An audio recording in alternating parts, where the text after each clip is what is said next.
Jean-Louis Max Verstappen s'offre un joli cadeau d'anniversaire, de son 20e anniversaire, avec une victoire en Malaisie. On peut dire qu'il a dominé ce Grand Prix de la tête et des épaules?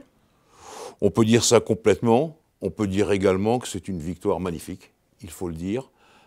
En termes d'observation, il suit Hamilton, 3 tours, il ne tiendra pas le rythme avec ses pneus arrière. Je le passe, il ne prendra pas de risque parce qu'il joue le titre mondial.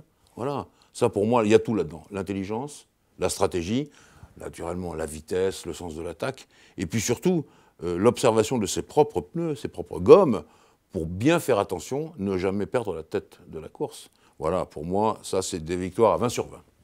Vous l'avez dit, Lewis Hamilton n'a pas pris de risque sur ce Grand Prix de Malaisie. Alors c'est vrai que les Mercedes n'étaient pas forcément dans leur élément. Bottas a carrément été transparent, on peut le dire.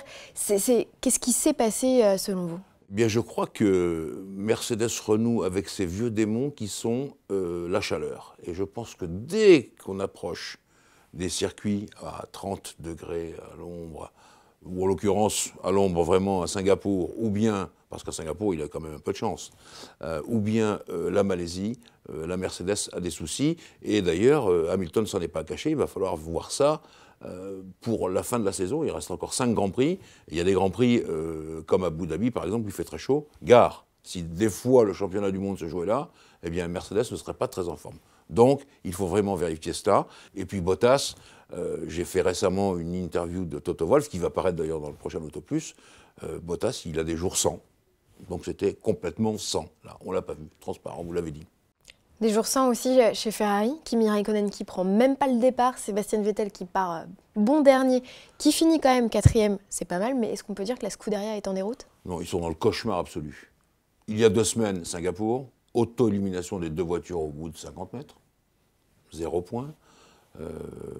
Problème de moteur pour Vettel, il ne participe pas aux qualifications, il part dernier. Raikkonen très bien placé avec les voitures à chaque fois qui dominent. À Singapour aussi, les Ferrari étaient les plus rapides. Là encore, les Ferrari sont les plus rapides. Raikkonen ne prend pas le départ. Bon, alors Vettel fait une course formidable. Dernier, 4e. C'est beau comme progression. Et puis, dans le tour d'honneur, il se rabat sur Stroll.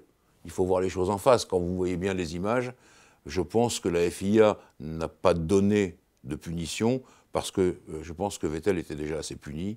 Et puis, bon, il fallait passer à autre chose. Mais enfin, la voiture, elle est à moitié cassée. Elle est coupée en 2, si je puis dire. Ça va sans doute entraîner des pénalités au Grand Prix du Japon pour probablement la boîte de vitesse, par exemple. Donc, ils sont dans le cauchemar absolu. Je vais me référer à une phrase de mon ami Franck Montagny. De temps en temps, chez Ferrari, il arrive des choses qui n'arrivent pas ni chez Mercedes, ni chez Red Bull, ni chez Williams. Dans les grandes équipes, qu'est-ce qui se passe en ce moment chez eux? Je n'arrive pas à le comprendre. Un dernier petit mot, Jean-Louis, sur la prestation de Pierre Gasly. Est-ce qu'on peut dire qu'elle était surprenante, satisfaisante, prometteuse? Prometteuse sûrement, parce que j'en veux pour preuve ses débuts. Vendredi matin, sous la pluie battante, il se débrouille, c'est pas mal. En course, il a fait ce qu'on attendait de lui. On ne lui a pas demandé des exploits, on lui a demandé de s'accorder avec sa voiture. Il a eu des problèmes, il ne pouvait pas boire, sur un Grand Prix qui est très difficile là-dessus, sur un Grand Prix très technique, le circuit de Sepang, je le regrette, il n'était peut-être pas formidable pour les spectateurs. En tout cas, c'est un circuit très très technique, il faut être très fort. Et puis, il se débrouille, il s'est sorti du piège de ce tordu de Magnussen, qui, une fois de plus, a fait tout et n'importe quoi, sans avoir de problème. Je trouve que, bon, il s'est bien débrouillé, Pierre Gasly. Je prendrai le terme de prometteur, c'est ce qui convient.